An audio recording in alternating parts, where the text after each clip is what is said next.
I was 10 when she said that the world was chaos and that my brother and I had to become controlled. She didn't shout. She spoke calmly. She held an old weather station in her hand and said that today was a day of discipline.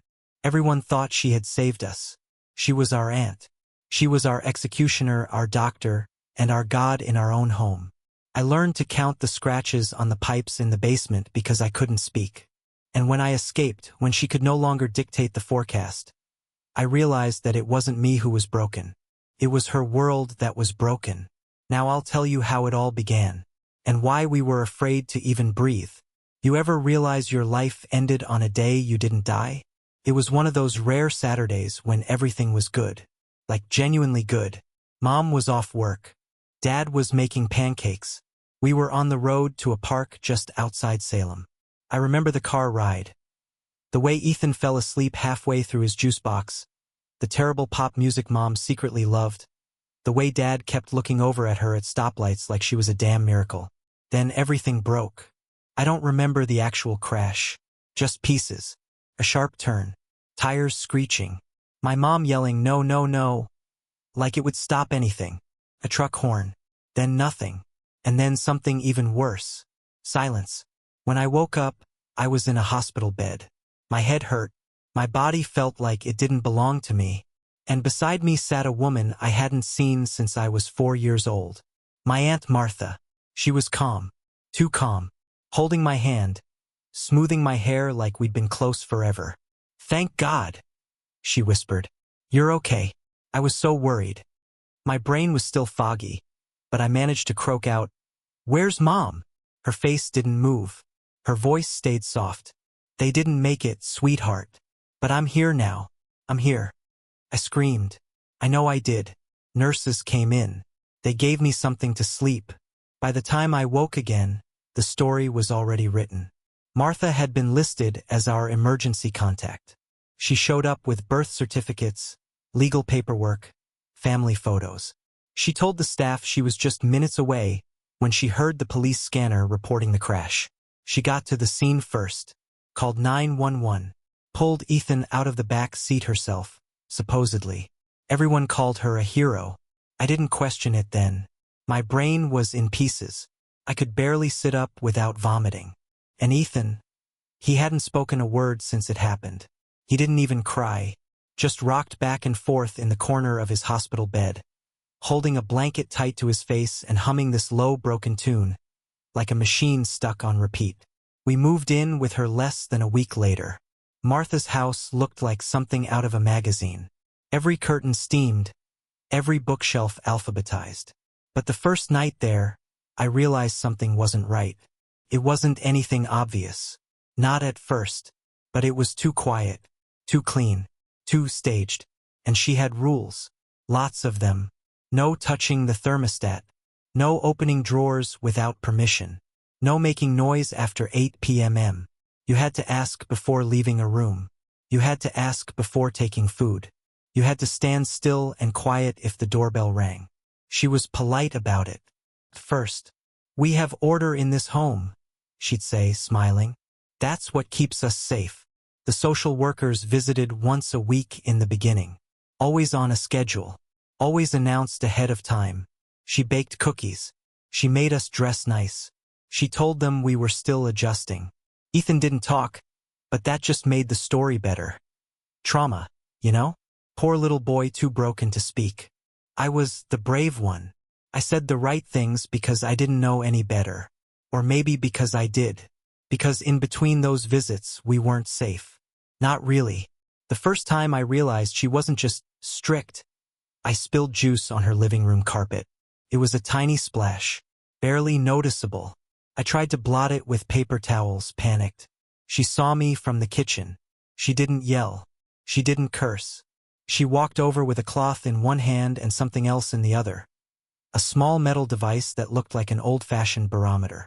She turned the dial. "Rain's coming," she said. Then she grabbed my arm and dragged me to the bathroom. She locked the door, made me strip to my underwear and stand in the tub while she turned the shower on cold. Full blast. I screamed. Couldn't help it. My skin went numb in seconds. "This is correction," she said through the curtain. The method works. You'll see. I stood under that freezing water for 10 minutes. Maybe more. When she finally let me out, she gave me a towel and said, "Clean boys don't stain carpets." That night I didn't sleep. Ethan heard everything.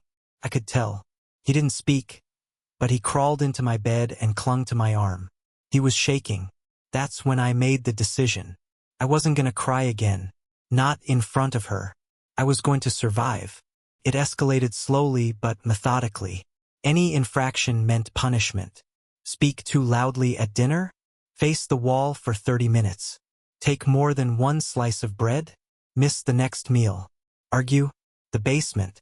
And always, always the weather station. She made it sacred. "This isn't me deciding," she'd say, voice low and holy. "This is the weather. The weather tells us what's needed. I am just the vessel." First, I thought she was kidding. Or crazy. But the more I watched her, the more I realized. She believed it. She had this whole system, this delusion, that we were some kind of science experiment, that punishment brought purity, that silence meant progress. And Ethan, God, Ethan suffered the most. He'd scream when the lights flickered, when the vacuum turned on, when something unexpected touched his routine. She called it defiance. She made him write journals. Every day, he had to sit at the kitchen table and write down what he'd done wrong. And if he couldn't think of anything, she'd tell him, "You took too long to answer. You breathed too loud during dinner. You blinked when I was speaking." He filled notebook after notebook. I kept them, hid them in the vent in my bedroom wall. I knew they'd matter someday. I didn't know how yet, but I knew. I started working part-time at a cafe when I was 14. Said it was for life experience. She liked that, liked how it sounded when she told the neighbors. But I had another plan. I was saving. Every dollar. Every tip. We were getting out. I knew what people would say. Why didn't you just tell someone? A teacher? A cop? Your boss at the cafe? Simple answer? We were scared as hell. And not just scared of her punishments, scared of what would happen if we spoke. Because Martha didn't just use fear. She used control. She knew how to make the world believe her. Knew how to make us doubt ourselves. She had the paperwork. She had the story. And every time I even looked like I might be thinking too hard, she'd remind me. "Do you know what happens to children who lie about their guardians?" She'd ask, voice soft, even loving. "They get separated, locked up, put in group homes, where no one knows them, where no one cares." Once, when I was 12, I asked what would happen if someone else found out about her punishments. She didn't blink. "They'd take you both. You'd go to different homes. Ethan wouldn't be with you anymore. And sweetie," she leaned in, her breath like mint and rot, "you know how he gets when he's alone." I froze. She knew. She always knew. That night, Ethan had a meltdown because the faucet was dripping. He covered his ears and screamed until he vomited. I tried to comfort him. She stood in the doorway and watched. "See?" she said. "This is why I do what I do. I keep you safe. The world wouldn't know what to do with him." From then on, I understood. If I ever tried to speak up, she'd make sure we were ripped apart. The worst punishment she had was the basement. She called it detox. No light, no windows, just an old mattress on the floor and a metal bucket in the corner. Sometimes she left me there for hours. Once for 2 full days. Ethan too. Though he couldn't last more than a few hours before panicking so badly he'd pass out. She said it was necessary. Said the world was full of toxins. Disobedience, noise, chaos, and detox made us pure again. She believed that. I don't mean metaphorically. She had binders filled with studies she'd printed out, old sketchy psychological theories, long debunked. She called it her method. To the world, she was just a woman who took in her orphan nephews. To us, she was the weather, always changing, always dangerous. But I didn't stop watching, didn't stop remembering. Because as I got older, things started to come back. Little flashes of that day. The crash. The way she said she got to the scene first. But I remembered her face before the ambulance even came. standing there on the side of the road, not crying, just watching. I remembered Mom screaming. I remembered being pulled, but not from the car, from the ground. I remembered blood on Martha's coat. The memories didn't make sense yet, but they were enough to burn away my fear. I started making copies. Photos of Ethan's journals. Photos of her method binders. When I worked at the cafe, I used the printer in the back office. The manager thought I was printing homework. I kept everything in the vent behind my bed. Dozens of files. Labeled. Ready. Then one day everything changed. Martha left the house unexpectedly. Said she had a therapy session across town and wouldn't be back until late. She took her fancy purse, locked the front door, and left. I waited 5 minutes, then 10. Then I made my move. She had always told us never to touch her office, that it was private, that the method wouldn't work if we contaminated it. But I had stolen a small flathead screwdriver from the cafe weeks earlier, practiced with it on my desk drawer every night. That day I broke in, and what I found changed everything. The lock gave out quicker than I thought it would. I expected a heavy click, maybe a groan from the old hinges. But no, 3 twists of the screwdriver, and the door to her office swung open like it had been waiting for me this whole time. It smelled wrong in there. Not dusty, not forgotten. More like paper and ink and something sterile.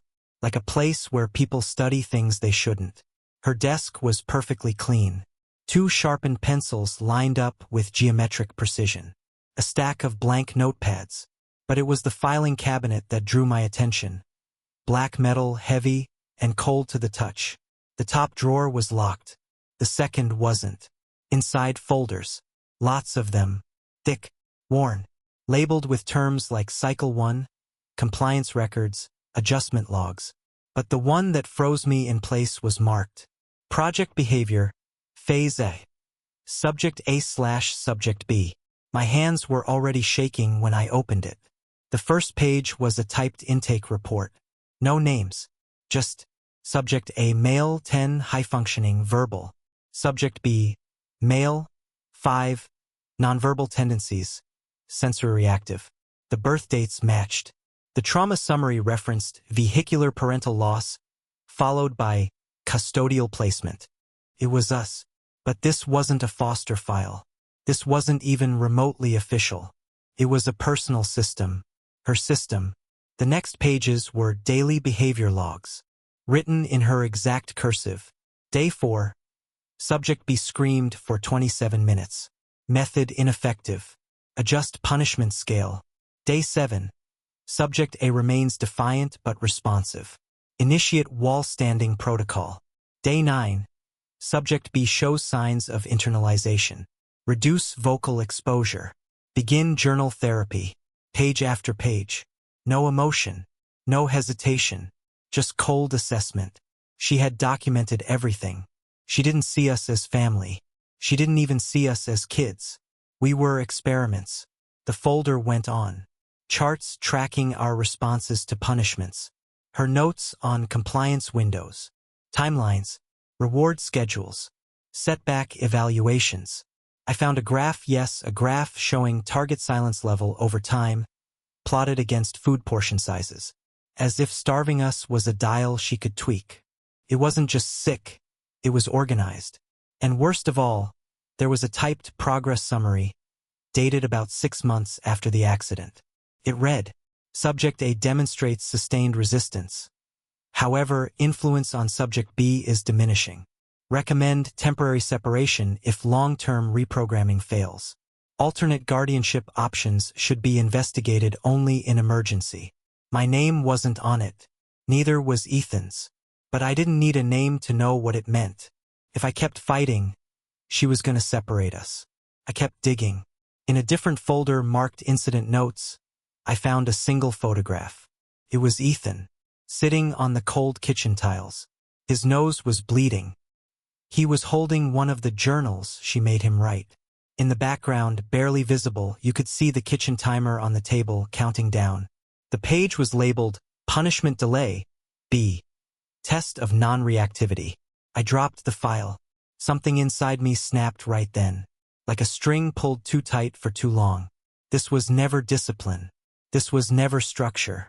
This was deliberate, premeditated cruelty, dressed up in academic language so she could feel like a scientist instead of a sadist. But I didn't cry. I couldn't afford to. Instead, I grabbed my backpack and started stuffing everything I could. The files, the picture, a stack of copied notes. I took out the flash drive Felix had given me and plugged it into her locked laptop, just in case it was synced to anything deeper. The drive's light blinked red, then blue. It started uploading. I didn't know where Felix had programmed it to send things. He just told me, plug it in, let it work. It's not about deleting, it's about spreading. I sat perfectly still while the files copied. Every click of the folder felt like it echoed. Then I did something I hadn't planned on. I printed one full set of the project behavior file. I folded the pages, shoved them in an envelope, and stuffed that in my coat. I needed to be sure. If something happened to the flash drive or the upload or the files in the vent, I needed one hard copy. I needed the truth to survive me. I locked the cabinet again, slid the drawer shut, cleared the desktop, and just in time, I heard the car pull into the driveway. Tires crunching gravel. Door closing. Martha was home. I bolted for my room. I stashed the files in the vent, taped the printed envelope to the back of the wall panel, and sat on the bed like nothing happened. My heart was beating so hard I thought I'd be sick. But when she opened the door and said, "We need to have a talk," I only nodded, because I wasn't the scared little boy she raised anymore. I was a witness, and I had proof. She didn't yell. She didn't accuse me.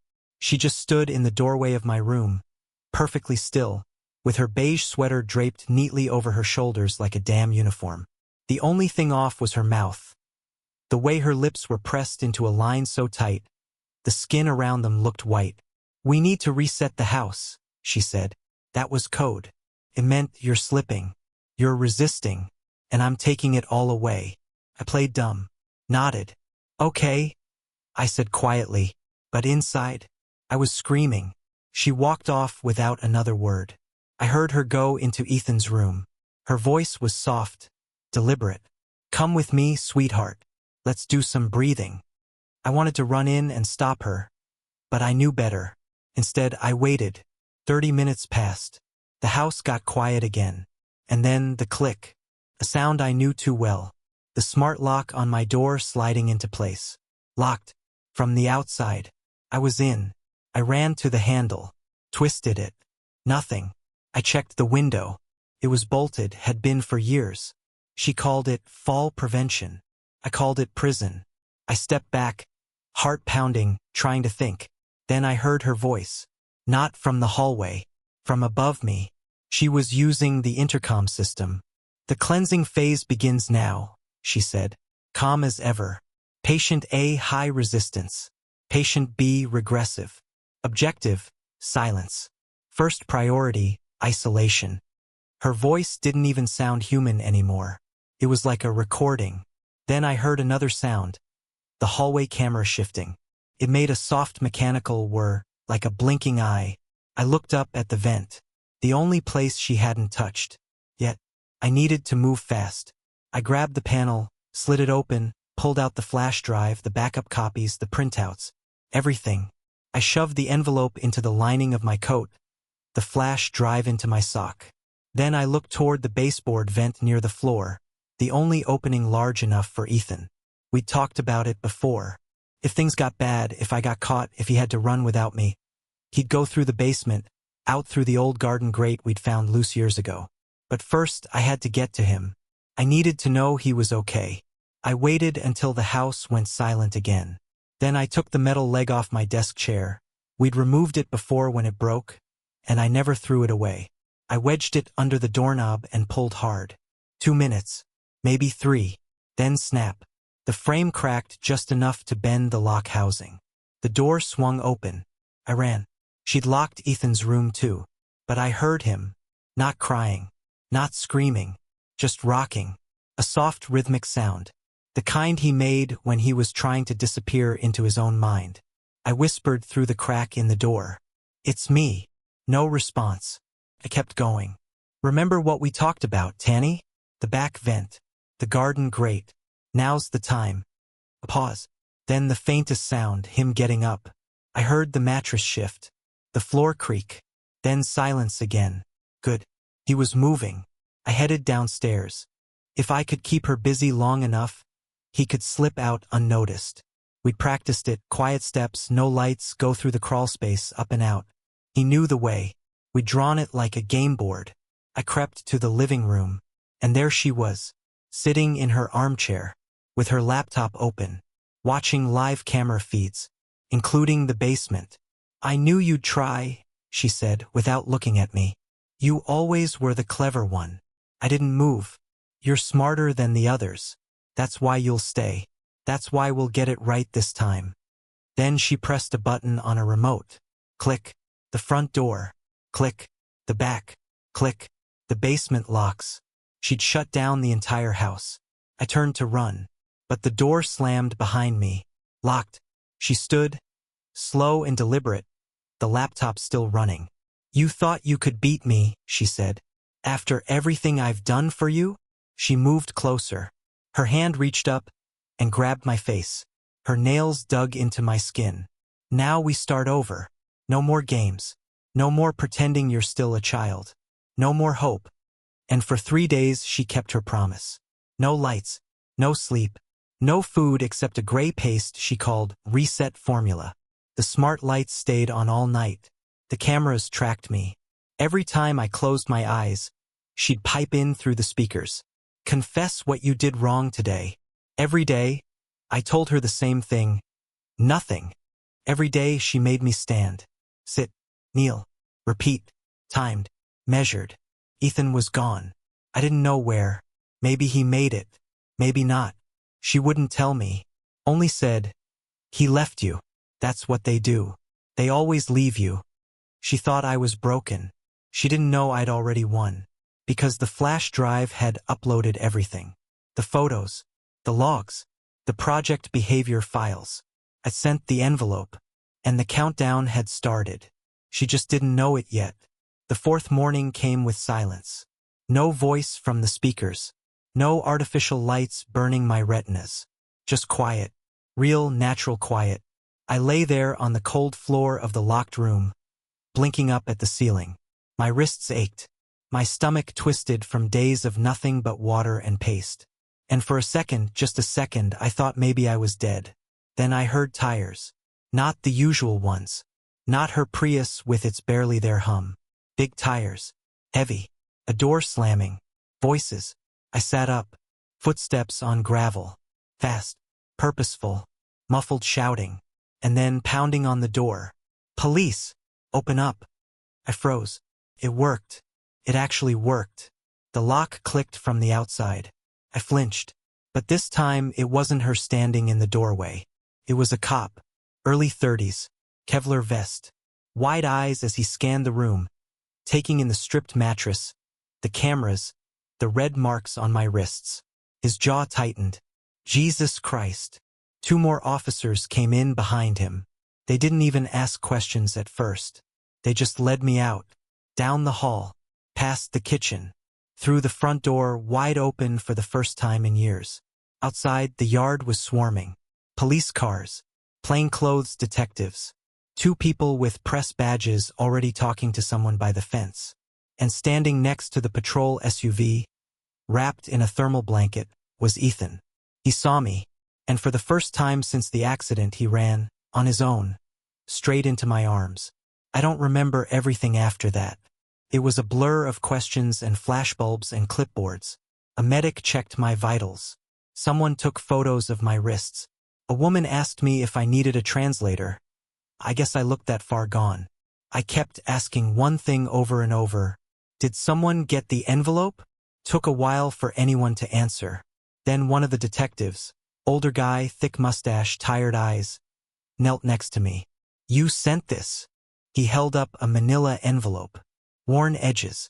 Addressed in my shaky handwriting. I nodded. He looked me in the eyes. Son, you just cracked open something way bigger than you realize. Martha didn't go quietly. She came back in the middle of it. parking halfway down the block, probably sensing something was wrong when she saw the lights. She didn't even try to run. She walked up the driveway like she belonged there, like we were all just house guests overstaying our welcome. When an officer moved to intercept her, she smiled. "This is a misunderstanding. I'm the legal guardian here." They didn't answer. They just showed her the photos. Then the warrant. Then the files, the ones I copied. She didn't flinch. Didn't beg. Just tilted her head slightly, like she was processing it as a data point. "He's always been unstable," she said softly, nodding toward me. "The younger one too. That's why the method was necessary." And that's when the detective snapped. He pulled out a recorder, slammed it onto the hood of the cruiser, and hit play. Her voice, calm, precise. Subject A resists starvation. Subject B dissociates after light deprivation. Adjust methods accordingly. Her face twitched, just slightly. That was the moment she realized she'd lost. The news broke the next day. Not just local, national. Portland woman arrested after files reveal systematic abuse masquerading as behavioral therapy. They called it the Weather House case because of the weather station she used before every punishment. The footage from the cameras made it online within hours. Not all of it, but enough. Clips of Ethan standing in the corner, shaking. Me, locked in a stripped room. Pages from her project behavior files. People lost their minds. Survivors came forward. Children who had lived in Martha's house before us, legally or illegally. Former neighbors. A nurse who once suspected something but didn't have proof. A caseworker who always thought she seemed too perfect. People started arriving. Not just journalists or neighbors, parents. Some with despair in their eyes, others with folders, photographs, and dates. It turned out that among the documents Eli had downloaded from Martha's office were the names of other children who had disappeared in different years. Some of the names matched those in the social services archives, but Martha had renamed the children, forged documents, and altered medical records. One of these documents was a file titled Case. Evan M. /deceased, internal flag only. It was about a boy named Evan McCooley, who had been officially transferred to a rehabilitation program after a series of behavioral issues. But in reality, his family had been searching for him for 3 years. When an excerpt from this document was published in a podcast, the journalist mentioned the name.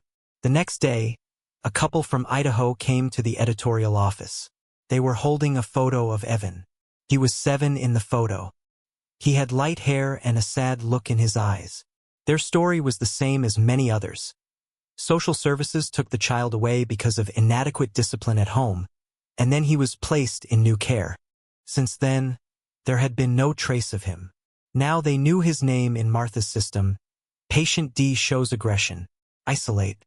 They cried in front of the cameras, holding a printout of Elias' file in their hands. Ethan was placed in a trauma center, a real one, not a punishment camp dressed up as therapy. He had a real diagnosis, real support. They didn't force him to write confession journals. They let him play with cats. He smiled again, slowly, gently, like a flower blooming in winter. I was made a witness, protected, interviewed. 3 news crews offered to pay for exclusive rights to our story. I said no, not yet. I wasn't done telling it my way. But one day when I was ready, I gave a statement on camera. I held up the weather station they found in her house. The one she used like a sacred object. The one she claimed could predict punishment. And I said just one sentence. The forecast has changed. The first night in the shelter, I slept with a chair pressed against the door. They gave me a room. Plain, clean, soft bed, white walls. A poster of a mountain lake above the desk. It was peaceful, safe, but I still couldn't breathe. Every creak in the hallway made my body lock up. Every footstep outside triggered something I couldn't name. Someone knocked once, gently. I didn't answer. I just sat in the dark, back to the wall, arms around my knees. Freedom didn't feel how I thought it would. They assigned me a caseworker. Her name was Gina Mendoza, mid-30s, blunt-cut hair, warm voice. She said she'd worked with dozens of kids from abusive homes. But she didn't pretend to understand. That's why I trusted her. I saw Ethan 2 days later. They brought him into the same building, different floor. I wasn't allowed to visit at first. The doctors said he needed space. But I waited by the elevator anyway. Then, on the 3rd day, the door opened. He was standing there in oversized clothes, holding a plush toy someone had given him. We just looked at each other. And he did something I hadn't seen him do in years. He reached out. Not for help, not to be held, just to touch my hand. Like he was making sure I was real. We sat on the floor of the hallway like that for nearly an hour, not talking, just existing, together. That's when the memories came. Not just of the basement or the punishments or the cameras. Earlier ones. My mom's voice, singing while she cooked. My dad making stupid jokes about Ethan's obsession with spinning things. The accident.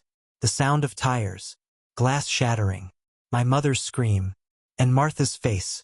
I told Gina about the memory. She didn't write it down immediately. Just sat with it. Do you think it was real? She asked. I don't know, I said. I want to say it was a dream. But, she waited. But I remember the smell, the gas, and her perfume, cinnamon. That got her attention. She didn't say it, but I saw it in her face. I'm not supposed to show you this, she said. But I think you deserve to know. I flipped through the pages. The crash. A 2-car collision. One dead on impact. The other, our parents, hit the guardrail and flipped. And one detail that hadn't been mentioned before. A bystander on the scene called emergency services less than 90 seconds after impact. Female. Approximate age, 40s. No name listed. Left before officers arrived. Gina brought me the documents again. This time, they weren't about the accident. They were about Martha. Are you ready? She asked. Because this is a little different. After everything. After the cells, the court, the doctors, and the silence. Only questions remained. Why her? Why us? And most importantly, how could this have happened? I returned to the files I had taken from her office over and over again. I wasn't looking for records of punishments or behavior reports. I was looking for names. And I found one.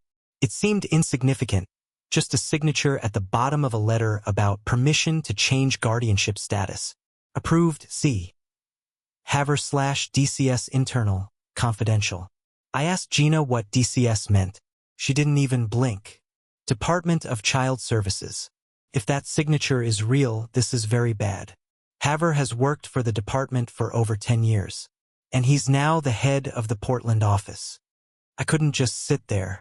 I asked Lexi, a journalist, to find out more. She had contacts. A few days later, she brought me news that sent a chill down my spine. Haver had signed dozens of guardianship approvals that had not undergone standard checks. Mostly for children who were unadaptable, as they called them. Among them was my name. And 8 other names that weren't in any school or medical records. Why did he do that? I asked. Lexi shrugged. I think she paid him, or he was part of it, or he just believed in her method. That was even scarier. What if he considered it prevention? What if, for people like us, there were no other methods? And then came the worst part. In one of the internal emails she had uploaded to the cloud via the same virus, I found an attachment. It was a screenshot from a traffic camera.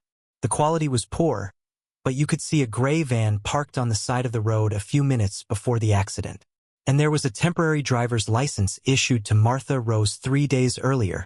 Martha didn't drive at all. My mom had told me once. I'm afraid of roads, she said in the hospital when she picked us up. But now she had a license.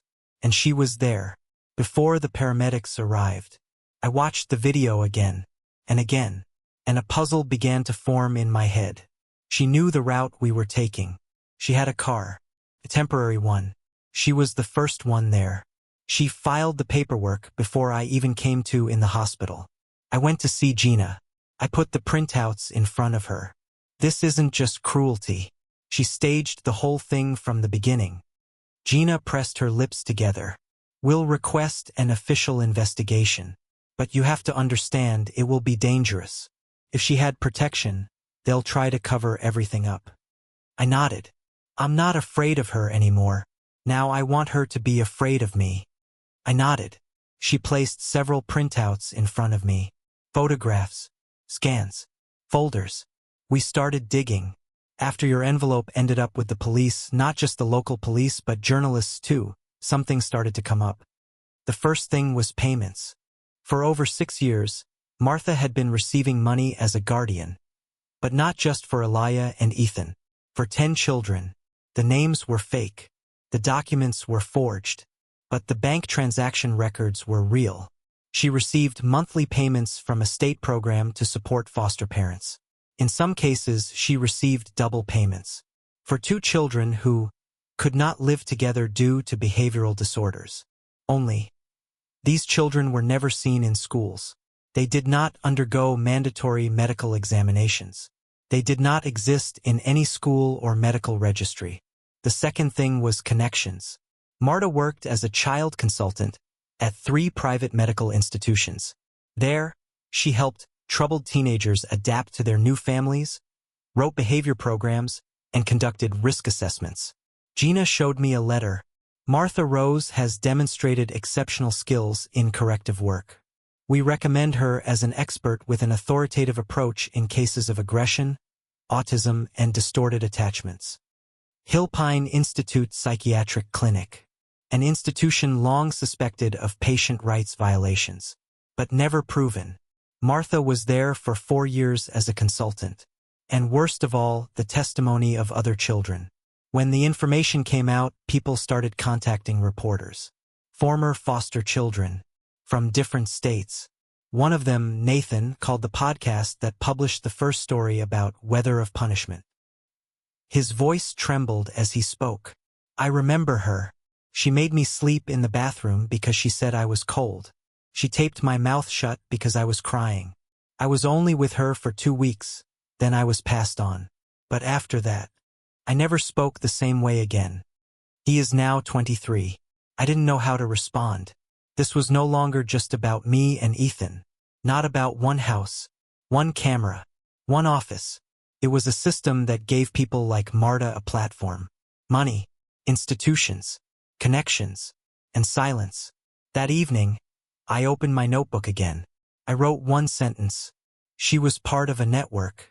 I don't know how many of us there are, but I'm not alone anymore. Her voice was quiet, tense. There's a man. I'm not sure he'll want to talk, but he used to work at Ridgepoint. I asked her to repeat herself. Is that a school? A shelter? A psychiatric center. Private. On the outskirts of Salem. It used to be a very closed facility where they sent difficult children that the public system didn't want to deal with. And he was a night watchman there. He quit after the incident in 2012. I wrote to him. I told him you were one of Martha's children. He wants to see you. His name was Ray Morris. He looked about 60. Strong. Rough voice. But when he saw me, his eyes moistened. We met at a small cafe in Gresham. Gina came with me, but she just sat there silently. I worked at Ridgepoint from 2007 to 2012. He began. I was never part of the medical team. I changed beds, cleaned, gave the kids their medicine on schedule. And I saw more than I should have. Did you know Martha? I asked. He nodded. She wasn't just a consultant. She wrote the methodology for half the departments. Everyone listened to her. She said she could retrain any child. She called it corrective architecture. I felt my stomach tighten. She tested the method on children, sometimes on those who were already supposed to be transferred to normal schools. And after her correction, they came back. He pulled an old folder out of his pocket. There was a single sheet of paper inside. A training form for new employees. In the upper left corner, Ridgepoint Behavioral Transition Facility. Confidential Orientation Addendum. Compiled by M. Rose, Lead Compliance Consultant. Below, silence hours must be enforced without exception. Resistance classified as vocal manipulation must be corrected with reflective isolation. Journals collected weekly for psychological mapping. Staff prohibited from discussing methods with families or third parties. And at the bottom, in red marker, any breach of internal silence protocol will result in immediate dismissal. Ray looked at me seriously. One time, I left the window in the room open. A boy, I think his name was Alex, was able to pass a letter through the bars. A local woman found it. An investigation was launched. The center was closed 2 years later. And Martha? I asked. He shook his head. She got off scot-free. She said she wasn't directly involved. That her method had been distorted without her permission. He looked straight at me. And that's when I realized. She's not just a piece of trash. She's an ideologist. She had a theory, a system, complete one, and they let her continue her work. I was silent. There was only one thought in my head. I had been raised as an experiment. Instructions, methods, reactions, ways of correction. Everything I thought about myself, my character, my reactions, my fears, was provoked, programmed. After the meeting, I couldn't sleep for a long time. Finally, I wrote in my notebook, it wasn't Martha. It was a factory, and I was their product. The trial lasted almost a year. During that time, I moved twice, changed psychotherapists 3 times, and learned to answer journalists' questions without clenching my fists. Martha sat in a glass partition, her hair pulled back in a bun, wearing a simple gray suit. She even looked human. But every time I remembered the cold showers, how she forced Ethan to write a sin diary, or how I stood facing the wall for hours, her face remained blank. No remorse, no defense, just calm. Like in the video where she said, "Patient A is resisting. Begin isolation." I was a key witness. The prosecutors said that without the flash drive, without the copies, without the letters and evidence I hid in the ventilation shaft, the case might never have gone to trial. Others testified after me. Ellie, the woman from Ridgepoint, a former social worker who was fired when he started asking questions. And then the psychiatrist, Dr. Schwartz. She conducted a full evaluation of Martha. Her conclusion sounded like a verdict in itself. The patient suffers from paranoid schizophrenia with elements of religiously manipulative thinking. Her view of the world, in which children are subjected to reprogramming, is part of a deeply rooted psychopathology. Martha's lawyer insisted on insanity, but the judge ruled otherwise. Yes, Ms. Rose is mentally ill, but her methodicalness, planning, control, and manipulation prove that she understood what she was doing. Sentence: 47 years in prison with the right to appeal after 35 years. Compulsory psychiatric treatment in a closed medical facility for prisoners. A separate case of fraud and conspiracy with officials, including the aforementioned C. Haver, resulted in a 15-year sentence without the right to appeal. When it was all over, I was asked if I wanted to say anything to the press. I said only one thing. She was the system, and we were statistics. Now we are witnesses, and we will not be silent anymore. Martha left, to a place where none of her schedules matter anymore. The court left behind loud headlines, photos of my face that I no longer recognized, and a pile of letters offering me to write a book, make a movie, give an exclusive. I didn't respond to any of them. Ethan lives in a separate center, a small house on the edge of the forest, where there are animals, gardens, and no one screams. I visit him once a week. We are silent a lot, but not because we are afraid anymore. Sometimes he draws. Sometimes he looks at the sky and says, "There are no cameras there." I say, "There aren't any." And he smiles. And I know he's coming back. I live alone. My room is in a quiet neighborhood where the neighbors don't ask questions. On the wall is a board with notes. Names, dates, interviews. I'm still working on the story, but not as a victim anymore. As someone who records the truth. I'm writing an article, not about myself, about the patients of the system who were called difficult. I want the world to finally stop being ashamed of them, because we were children, just children. One day, I returned to that same house, not alone, with a cameraman, a journalist, and permission from the authorities. It stood empty. The walls were battered. Dust. Silence. But in the corner, In the same hallway where the shelf with the camera had once stood. I found it. An old weather station. I picked it up. I forced myself not to look away. You no longer decide the weather in our house. I put it down at my feet and smashed it. That same evening, I recorded a short video, not for the press, not for hype, just for myself, for him, for all of us. We were silent. They broke us. They shaped us. But we remember, and we are alive. The end of the story, or maybe the beginning of another one, a free one.